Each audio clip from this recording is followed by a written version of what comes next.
근감소증, 몸이 약해지는 신호입니다. 네, 인제대학 교육과대학 상계백병원 가정의학과의 박현아 교수께서 근감소증에 대해 말씀해 주시겠습니다. 제게 어떤 환자분이 물어보셨어요. 도대체 나이를 먹을수록 더 좋아지는 것도 있을까요? 라고 말씀하셨어요. 나이를 먹을수록 그간 쌓인 경험도 있고 지혜도 있죠. 이런 부분은 좋아집니다. 그런데 우리 몸의 기능은 해마다 조금씩 떨어져요. 예를 들어서 심장 기능은 매년 1% 떨어집니다. 폐 기능은 0.5% 떨어지고요. 네. 우리 몸을 움직이고 지탱하고 있는 근육도 마찬가지입니다. 실제로 근육은요, 30대 초반에 가장 많아요. 그 이후로 해마다 감소하는데 한 0.5에서 1%씩 꾸준히 떨어집니다. 많은 분들이 나이가 드니까 근육 줄어드는 건 너무 당연하지 않아? 이렇게 생각하실 수 있지만 사실 근육이 줄어드는 거는 근육량 감소를 넘어서 근력이 떨어지고 근기능이 떨어져서 어쩌면 내가 해나가야 되는 일상생활을 잘 할 수 없을 수도 있습니다. 그런 단계를 바로 근감소증이라고 합니다. 당연하지만 당연하게 받아들이면 안 된다는 얘기네요. 그러니까 일상생활에 지장을 줄 정도면 이 근감소증을 뭐 이렇게 질병이라고 얘기를 할 수 있겠네요. 네, 병입니다. 병이에요? WHO에서는요, 2016년부터 우리나라에서부터는 2021년부터 근감소증을 질병으로 등록하고 있습니다. 그렇구나. 그래서 실제로 우리나라 국민들을 대상으로 하는 국민건강영양조사에서 살펴봤더니 65세 이상 성인의 8%는 근감소증을 가지고 있었고요. 80세 이상에서는 이 비율이 늘어나서 20%가 근감소증이었습니다. 그런데 이걸 약간 뒤집어서 생각해 보면요. 80세 이상에서도 80%의 분들은 근감소증이 없다라는 얘기죠. 그러네요. 그러니까 나이가 든다고 다 근감소증이 생기는 것은 아니라는 뜻이기도 합니다. 그러면 우리가 근감소증 없이 건강하게 지내려면 근감소증이 보내는 신호를 미리미리 알아야 할 것 같습니다. 그렇죠. 그리고 이 신호를 무시하게 된다면 혹시 평생 내 남은 여생을 누군가 나를 도와줘야 되는 상태로 돌봄이 필요한 상태로 살 수도 있습니다. 그래서 이 방송을 보시는 모든 분들이 근감소증이 없는 80% 안에 들 수 있도록 어떤 신호가 올 수 있는지, 어떻게 예방하면 되는지를 설명을 드리도록 하겠습니다. 그 전에 근감소증 영상을 한번 보여드리도록 하겠습니다. 자, 지금 우리 몸에는 대략 한 600개 정도의 근육이 있습니다. 이 근육이 있기 때문에 근육은 에너지를 만들고 우리가 또 이렇게 이동해서 원하는 신체 움직임을 할 수 있도록 하고 있습니다. 그런데 이 근육이 나이가 들수록 좀 줄어듭니다. 이렇게 보면 근세포에 위축이 일어나기도 하고요. 그다음에 개수 자체도 이렇게 줄어듭니다. 그래서 서서히 근육의 기능이 떨어지게 되는 거죠. 근육량이 줄어들고 근력이 떨어지고 이게 노화 현상뿐만이 아니라 일상생활에 지장을 준다. 이렇게 되면 이때는 근감소증으로 진단을 합니다. 그렇구나. 아니, 근데 저 이렇게 평소에 이렇게 체성분 검사를 자주 하거든요. 검사하면은 근육량이 늘었다 줄었다 하잖아요. 거기서 이렇게 줄어들면은 이게 근감소증의 뭐 시작인가요? 네, 그러니까 그 체성분 분석 검사하고 근육량 줄었으니까 근감소증이다 하고 병원에 오시는 분들이 있으세요. 근데 이게 가장 큰 오해 중에 하나인데요. 근육량이 적다고 근감소증은 아닙니다. 여러분 이렇게 남의 집 이사하는 걸 보세요. 그러면 이삿집 센터 분들이 와서 짐을 나르시는데 어떤 분은 좀 말라 보이시는데 혼자서 냉장고도 옮기고 세탁기도 옮기시는 분이 있으세요. 이런 분들은 근육의 양이 적어도 근육의 근력과 근육 기능이 굉장히 좋으신 분이기 때문에 절대로 근감소증이라고 진단하지는 않습니다. 또 여러분 또 길을 가다 보면 어느 정도 풍채는 있으신데 굉장히 천천히 걸으셔서 뒤에 분이 막 답답해하면서 따라가거나 또는 막 천천히 걸으시니까 막 지나쳐 가시거나 이런 분들을 보실 수가 있잖아요. 아니 왜 우리 횡단보도 건널 때 횡단번호 신호 딱 켜져가지고 시작을 하셨는데 꺼질 때까지 못 건너시는 어르신들 몇 분 봤어요. 네, 이게 바로 근감소증의 신호일 수 있습니다. 정상적으로 보행 속도가 1초에 1m는 진행을 해야 되거든요. 근데 15m짜리 횡단보도를 15초 안에 못 건너면 사실은 근감소증을 의심해 봐야 되고요. 이 정도에서는 보행 능력이 굉장히 떨어진 상태이기 때문에 어느 정도는 근감소증이 진행된 상태가 아닐까라고 생각할 수 있습니다. 그렇군요. 신호등 10초 남았는데 막 뛰어가고 그러지 마세요. 그냥 다음 신호에 건너세요. 괜히 그렇게 건너다 또 넘어집니다. 넘어지는 게 더 위험하긴 합니다. 그럼요. 자, 근감소증이 생기면 생길 수 있는 문제들을 말씀드리겠습니다. 자, 사실 우리 몸에 근육이 없는 부분은 없기 때문에 정말 많은 문제가 생깁니다. 여러분 이렇게 가만히 앉아서 움직이지 않는 것처럼 보이지만 네. 저도 가만히 서 있는 것처럼 보이지만 네. 지금 제 근육은 수축하고 있어요. 만약에 그래요? 아유, 근육이 지금 수축하지 등을 않으면 제가 꼿꼿하게 자세가 허리를- 이렇게 어. 되지요. 허리 그러겠죠. 꼿꼿하게 네. 펴고 계신 거 보니까 뒤에 근육 엄청 쓰고 계신 거예요 지금. 네, 지금 방송을 하고 있는데 어떻게 제가 꾸물이고 있겠습니까? 자, 우선 잘 넘어지십니다. 그래서 골절도 많이 생깁니다. 그리고 내가 내 몸을 원활하게 움직일 수 없는데 기분이 좋으신 분은 없어요. 그렇죠. 래서 또 우울증이 생기게 됩니다. 그렇죠. 또 혈액순환도 떨어지는데요. 혹시 이런 얘기 들어보셨어요? 당단지, 종아리가 제2의 심장이라는 맞다, 얘기. 맞다. 예. 우리가 가슴, 심장에서 펌핑을 해서 팔다리로 보냅니다. 예. 근데 팔다리로 내려간 혈액은 누가 내 가슴으로 다시 올려줄까요? 장단지 근육. 네, 이게 바로 장단지 근육, 허벅지 근육이 네. 수축을 하면서 다시 펌프의 역할을 해서 내 심장으로 보내줍니다. 근력이 떨어지면 혈액순환도 잘 될 수가 없지요. 예. 그리고 최근의 연구 결과를 보면요. 나이가 드셔갖고 막 숨이 차신 분들이 있어요. 근데 폐 검사를 하면 폐가 깨끗하세요. 이런 분들이 근육이 줄어들면서 우리가 호흡을 할 때 필요한 호흡 근육 자체가 줄어들게 되니까 폐활량이 떨어져서 조금만 움직여도 숨이 차다고 얘기하시는 그런 분들도 외래에서 왕왕 뵙고 있습니다. 아유, 진짜 이게 근육 없으면 폐렴까지도 걸릴 네, 수가 그렇죠. 있다는 폐활량이 이야기인 거예요. 떨어지면 폐렴의 위험도 굉장히 높아집니다.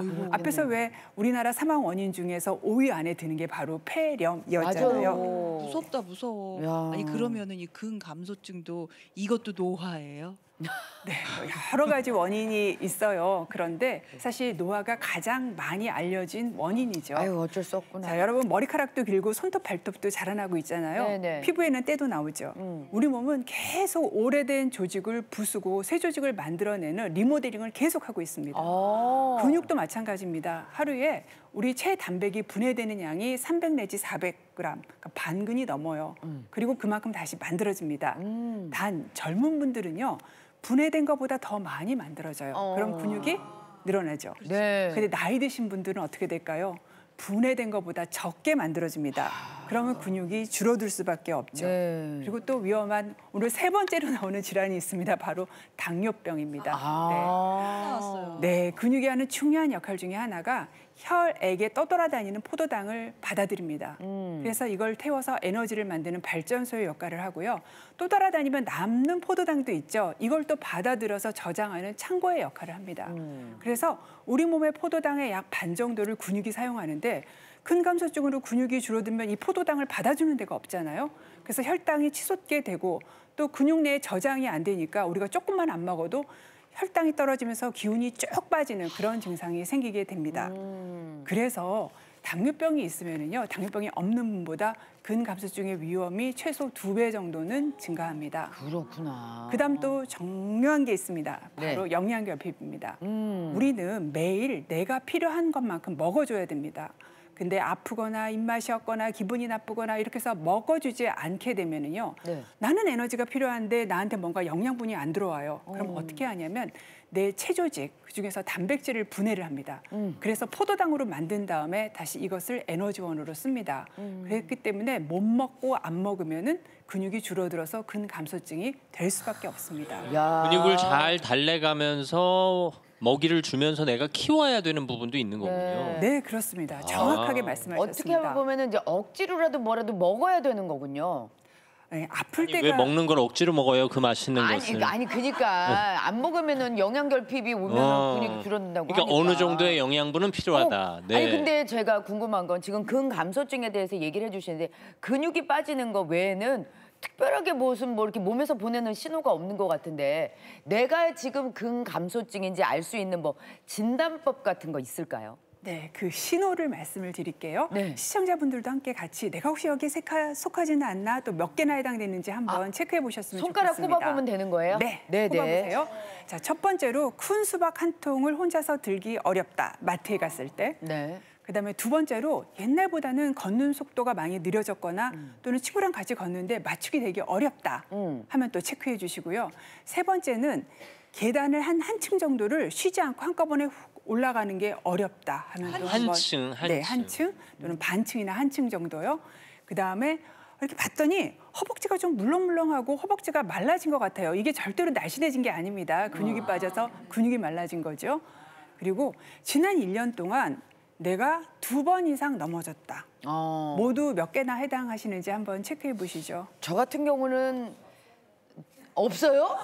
오, 우리 어머니들. 네, 거짓말하기 축하드립니다. 없기. 아니, 저는 근데 하나 우리 있는데. 어머니들 새벽에 얼마나 지하철역 걸어 올라오시고 여기 왔다 갔다 하시고 운동량이 많으셔요. 예. 저 같은 경우는 예전보다 허벅지가 좀 가늘어진 것 같다 그래서 아이고, 예, 괜찮은가? 워낙 튼튼하셨기 때문에 네. 그렇군요. 그런가? 그러면은 김지선 씨는 한 개, 예. 한 개 정도면은 괜찮습니다.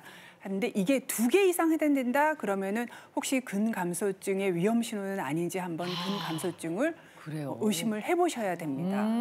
아니 그러면은 이게 병이랬잖아요. 근감소증 진단을 받았으면 치료도 해야 되는 거죠? 네, 그렇습니다. 혹시 여러분 모임에 가시면 친구분들이 나는 혈압약 먹네, 나는 콜레스테롤 먹네, 약 드시는 분 되게 많죠. 진짜 많아요. 네, 근데 어떤 친구분들도요, 나는 근감소증 약 치료제를 먹고 있어 이런 근데 친구 그런 혹시 소리 보신 적 없잖아요. 있으세요? 한 번도 못 들어봤네요. 네. 단백질 예. 먹어는 뭐 들어본 거. 그렇죠. 근데 치료제는 못 들어보셨을 겁니다. 그 이유는요, 아직 근감소증에 대한 효과적인 치료가 개발되어 있지 않습니다. 아, 그래요? 그렇다고 절대로 실망하실 필요는 없고요. 예. 돈 안 드는 더 좋은 방법이 있습니다. 바로 그게 잘 드시고 운동해 주시는 겁니다. 기본이네요. 네, 제가 근데요. 아유, 의사 선생님들 맨날 똑같은 얘기야. 어떻게 보면. 이제 이번에는 네. 증거를 가지고 왔습니다. 이거, 예. 2018년에 우리나라의 평창에서 평균 77세 노인을 대상으로 실험을 했습니다. 어떻게 했냐면요. 이분들을 모셔다가 일주일에 2번 60분씩 유산소 운동, 근력 운동, 균형 잡는 운동을 다 합쳐서 일주일에 2번을 시키고요. 또 추가로 단백질이 포함된 영양 음료를 마시게 했습니다. 그리고 6개월이 지났어요. 네, 네. 어떻게 됐을까요? 이 운동도 하시고 영양 음료도 드신 어르신들은요. 신체 기능이 굉장히 좋아졌습니다. 그래서 근감소증의 위험이 무려 79%. 이제 근감소증보다 조금 더 무서운 게 진행이 되면 노쇠가 되거든요. 네. 이 노쇠의 위험은 무려 92% 줄어들었습니다. 줄어들었다고요? 사실, 네, 이 정도면은 지팡이를 짚고 걸으셨던 분들이 지팡이 없이 걸을 수 있는 그런 정도입니다. 이야, 아니 그러니까는 식사 지금 그분들이 했던 게 식사를 좀 제대로 하고 운동을 하셨던 거 요 2개만 해도 우리 몸이 좋아질 수 있다 이거예요? 네. 웬만한 치료제보다 낫네요. 네, 그러니까 젊은 분들의 이야기로 레알이라고 하는데 레알로 잘 먹고 운동하는 거는 근감소증의 치료제의 역할을 합니다. 우선 조금 더 중요한 근력 운동에 대해서 말씀드리겠습니다. 이 근력 운동은요, 근감소증 치료법이면서 또 예방을 할 수 있는 방법이기도 합니다. 비싼 헬스클럽에 등록해서 또 엄청나 보이는 기구 사용하지 않고 내 몸을 이용해서도 얼마든지 할 수 있습니다. 여러분이 다 아시는 스쿼트랑 화면에 보이는 플랭크입니다. 자, 오늘 기본인데 이거. 네, 굉장히 훌륭한 훈련된 조교인 김지선 씨께서 이 스쿼트를 조금 보여주시면 스쿼트라고 좋겠습니다. 하면은 이렇게 쪼그려 앉는 건데 요 오, 자세 좋다. 무릎이 오, 요 자세 좋다. 앞발가락 밖으로 나오면 안 돼요. 이렇게 나오면 안 되는 거야. 예, 저는 그렇게 하기도 이렇게 그렇죠. 이렇게 뒤에 의자가 있듯이 의자가 마치. 있다 의자에 앉았다 일어나는 것처럼 이거죠. 네, 정말 잘하십니다. 예, 역시 예. 운동을 많이 해보신 분 같아요. 그런데 이걸 하루에 몇 개를 하라고 하시는 겁니까? 보통 이제 10개를 하는 걸 한 세트라고 합니다. 네. 그래서 무슨 처음 시작할 때는 한 세트부터 하세요. 10개 됐어요? 10 그래서 개만? 조금씩 늘어나서 세 세트씩이 한 묶음인데요. 이렇게 한꺼번에 다 해주셔도 되지만 아침에 3세트, 점심에 3세트, 저녁에 3세트씩 해서 총 한 100개 정도의 스쿼트를 해주시면 좋겠습니다. 하루에 100개를 네, 그러니까 처음부터 100개를 하실 수 있는 분은 없으십니다. 근데 제 환자분들 중에 네. 10개 하기도 힘드셨는데 요즘 한꺼번에 200개를 하시는 환자분들도 있으세요. 그런 분이 계세요? 네. 처음에 하실 때 중심 안 잡히면 의자 같은 거 잡고 하셔야 돼요. 예. 네, 의자 같은 김지선 거 씨는 잡고서. 굉장히 숙련되신 분입니다, 저는 여러분. 오랫동안 했었으니까. 예. 그리고 김지선 씨 같이 많이 못 내리신 분은 한 반만 내리셔도 크게 그래요? 지장이 없습니다. 예. 네. 반 실제로- 스쿼트만 해도 네, 된다는 반 거죠. 스쿼트도 도움이 되시고요. 제 환자분 중에 90세이신데 병원 오실 때 자전거를 타고 오시는 분이 있어요. 우와. 그분이 저한테 어느 날 자랑을 하면서 말씀하시는 게 하루에 스쿼트 100개랑 팔굽혀 펴기 100개 하신다고. 이 정도면 운동이 충분하겠냐고 하면서 저한테 물어보신 적이 있어요. 충분하신 근데 거죠? 이제 오늘 충분하시죠. 충분하고도 넘칩니다. 이 방송 보시고 집에서 이렇게 스쿼트를 막 하려고 하는데 너무 안 되고 너무 힘들어요. 네. 그런 분 분명히 많으시겠죠? 네네. 이런 분들이 더 하셔야 되는 그런 분들입니다. 그러니까 조금씩 늘려간다. 그래서 예. 하시는 게 좋겠습니다. 네. 두 번째 말씀드릴 거는 프랭크입니다. 근데 젊은 분들은 저렇게 발가락으로 하시는 게 쉬우시지만 나이 드시면 어렵습니다. 그래서 무릎을 대시고 팔을 직각으로 한 다음에 네. 머리부터 무릎까지가 일직선 상태로 네. 버티시는 겁니다. 엉덩이 올라가면 안 돼요. 네. 예. 안 되시죠. 일직선이 되셔야 됩니다. 일직선이 그래서 중요해요. 처음에 10초를 견뎌보세요. 10초. 그리고 10초를 쉬세요. 네. 그리고 10초를 견디고 10초를 견디는 걸 한 3번에서 6번 정도 해주시는 겁니다. 그리고 사실 어르신들께는 좀 쉽지 않은 운동이잖아요. 네. 좀 더 쉬운 운동도 있을까요? 계속 쉬운 걸로만 가시는 거야. 네. 좀 더 쉬운 거. 모든 분들이 대한민국의 모든 분들이 좋아하시는 운동이 있습니다. 그게 뭐죠? 걷기. 걷기. 네. 아. 걷기로도 근력 운동을 하실 수 있습니다. 그래서 파워워킹을 하시면 되는데요. 자, 자세가 중요합니다. 네. 일단 내 키를 한 2cm 정도 키우세요. 그러려면 어깨도 피셔야 되고 네. 허리도 쭉 피셔야 됩니다. 그다음에 내 평상시 보폭보다 한 5cm 정도만 더 보폭을 크게 하세요. 네. 이 보폭을 크게 하면서 걸으셔야지 다리만 쓰는 게 아니라 걸으실 때 엉덩이 근육이 더 많이 쓰여지고요. 네. 그리고 상체 근육도 더 많이 쓰여집니다. 그리고 걷다 보면은 다리를 땅바닥에 이렇게 내려놓으시면서 땅을 차면서 걷잖아요. 네. 그때 무릎이 쫙 펴집니다. 네. 요때 바로 엉덩이와 다리에 힘을 쫙 주세요. 물론 이때 남들은 알아채지 못합니다. 네. 이렇게. 하지만 나는 알 수가 있어요. 이렇게. 그리고 마지막으로 손을 가볍게 앞뒤로 흔들어 주세요. 자, 이렇게 하시는 게 파워워킹인데요. 앞뒤로. 이렇게 흔들면서. 해주시면은 유산소 운동과 근력 운동을 모두 챙길 수 있습니다. 이렇게. 자, 예. 근데요, 힘을. 이게 매번 다리에 힘을 주고 걷는 게 의식을 해야 되기 때문에 오래 하기가 쉽지가 않습니다. 그래서 처음에는 한 1, 2분 정도 하시고 그다음 1, 2분은 평상시처럼 걸어주시고 그다음에 또 1, 2분 하시고 익숙해지시면 이 파워워킹 하는 시간을 조금씩 길게 해주시면 되겠습니다. 저는 이것도 민망해서 어렵겠네요. 네. 운동은 운동이고 그러면 식사는 어떻게 하면 좋을까요? 네, 식사는요. 식사도 되게 중요합니다. 왜냐하면 근육의 원료는 단백질인데 우리가 재료 없이 뭘 만들 수는 없잖아요. 그렇기 때문에 단백질 음식을 꼭 드셔주셔야 되는데 매 끼니 살코기, 닭고기, 생선, 두부 아니면 콩류 이런 것들을 항상 60g, 60g이면 딱 계란 크기입니다. 네. 달걀 크기만큼 매 끼니 드셔주시는 게 굉장히 중요합니다. 세 끼 다. 네. 그런데 이렇게 말씀을 드리면 그거 적색육 먹으면 암 생기는 거 아니냐고 저한테 꼭 반문을 하세요. 그런데 많이 드시면 생기긴 합니다. 그래서 드셔야 되는 양이 있습니다. 보통 하루에 50 내지 60g, 그러니까 이틀에 고기 1인분 정도, 이 정도 드시는 그 정도의 양에서는 암 발생 위험을 크게 높이지 않으면서 굉장히 양질의 단백질을 보충할 수 있는 방법입니다. 물론 콩도 좋고 견과류도 굉장히 좋은 단백질이에요. 하지만 고기만큼 질이 좋지는 않습니다. 그리고 흡수율이 낮기 때문에 콩과 견과류로 내가 먹어야 되는 단백질 권장량을 채우려면요 너무 많이 먹어야 됩니다. 그런데 나이가 드시면 소화 흡수율이 떨어져서 많이 못 드세요. 그래서 나이 드신 분일수록 꼭 고기를 챙겨서 동물성 단백질 식품을 챙겨서 드시는 게 필요합니다.